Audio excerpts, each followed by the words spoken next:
Assalamualaikum warahmatullahi wabarakatuh. Perkenalkan, saya Usfatul Khalifah Putri, NPMA 1A 020035 dari kelas 1A Program Studi Pendidikan Bahasa Indonesia.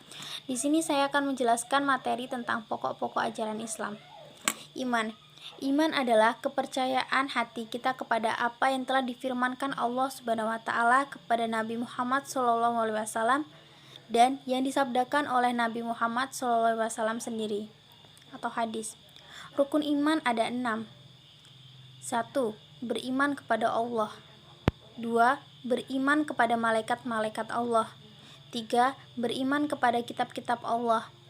4. Beriman kepada nabi-nabi dan rasul-rasul. 5. Beriman kepada hari kiamat. 6. Beriman kepada qadar dan qadar yang baik ataupun yang buruk. Ciri-ciri orang beriman dalam Al-Quran. 1. Takut pada Allah. 2. Khusyuk saat bersolat. 3. Senang mendengar bacaan Al-Quran. 4. Senang berinfak. 5. Tidak mengerjakan hal yang sia-sia. 6. Meneladani Rasul. 7. Tawakal. 8. Sabar. 9. Memiliki akhlak yang baik. 10. Selalu bersyukur. Fungsi iman dalam kehidupan. 1. Iman dengan disertai amal soleh dapat menjadi kunci akan dibukanya kehidupan yang baik, makmur, dan sejahtera. 2. Iman dapat menimbulkan ketenangan jiwa. 3. Iman akan menimbulkan kasih sayang antar sesama. 4. Lebih mendekatkan diri kepada Sang Pencipta. 5. Iman akan membebaskan manusia dari kekuasaan orang lain. 6. Orang beriman akan mendapatkan pertolongan dari Allah Subhanahu wa taala. 7. Membawa keberkahan di langit dan di bumi. 8. Memberikan ketenangan dalam jiwa. 9. Dijanjikan akan mendapatkan syurga. 10. Dengan iman hidup akan terarah. 11. Iman membawa manusia pada kedamaian. 12. Dengan iman hidup kita lebih sederhana. 13. Dengan iman ketika akan menjadi lebih semangat dalam mencapai sesuatu. 14. Iman membuat kita menjadi lebih sabar. Rukun Islam. Rukun Islam dan fungsinya dalam kehidupan. Rukun Islam adalah 5 tindakan dasar dalam Islam, dianggap sebagai pondasi wajib bagi orang-orang yang beriman dan merupakan dasar dari kehidupan muslim. Rukun Islam terdiri dari 5 perkara, yaitu mengucapkan 2 kalimat syahadat. Rukun Islam yang pertama adalah mengucapkan 2 kalimat syahadat wajib hukumnya bagi seorang yang ingin menjadi muslim. Yang kedua, mendirikan sholat.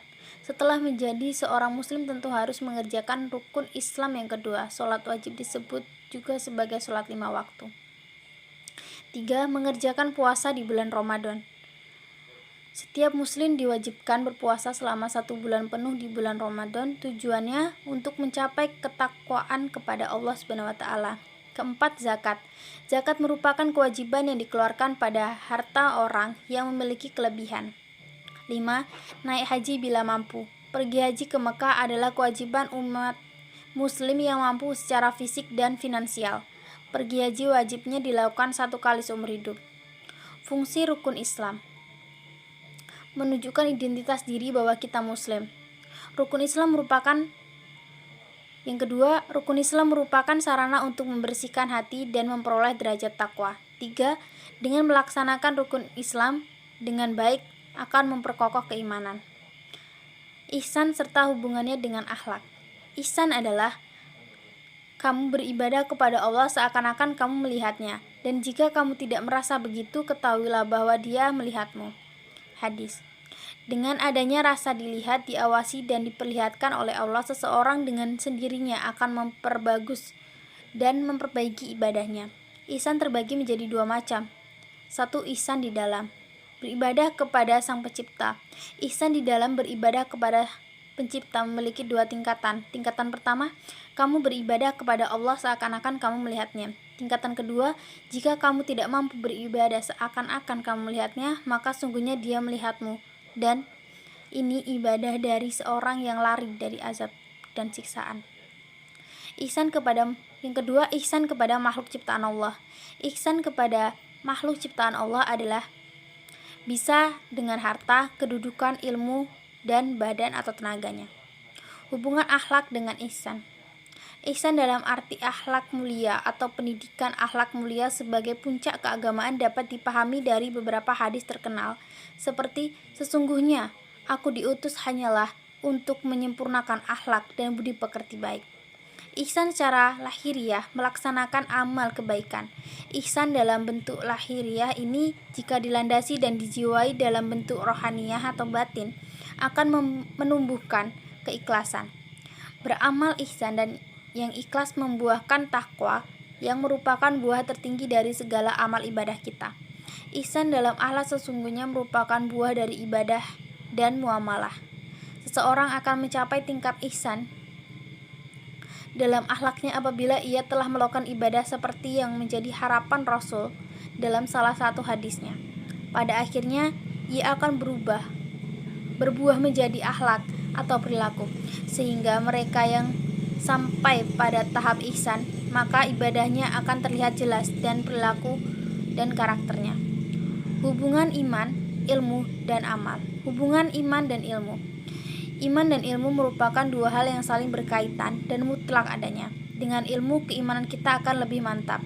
Sebaliknya, dengan iman, orang yang berilmu dapat terkontrol dari sifat sombong dan menggunakan ilmunya secara untuk kepentingan pribadi, bahkan untuk membuat kerusakan. Hubungan iman dengan amal. Amal soleh merupakan wujud dari keimanan seseorang. Artinya, yang beriman kepada Allah Subhanahu wa Ta'ala harus menampakkan keimanannya dalam bentuk amal soleh. Iman dan amal soleh ibarat dua sisi mata uang yang tidak dapat dipisahkan. Mereka bersatu padu dalam satu bentuk yang menyebabkan dia disebut mata uang. Iman tanpa amal soleh juga dapat diibaratkan pohon tanpa buah. Hubungan amal dan ilmu. Hubungan ilmu dan amal dapat difokuskan pada dua hal. Pertama, ilmu adalah pemimpin dan pembimbing amal perbuatan. Amal boleh lurus dan berkembang bila didasari dengan ilmu. Dalam semua aspek kegiatan manusia harus disertai dengan ilmu, baik itu yang berupa amal ibadah atau amal perbuatan lainnya. Kedua, jika orang itu berilmu, maka ia harus diiringi dengan amal. Sekian penjelasan dari saya. Wassalamualaikum warahmatullahi wabarakatuh.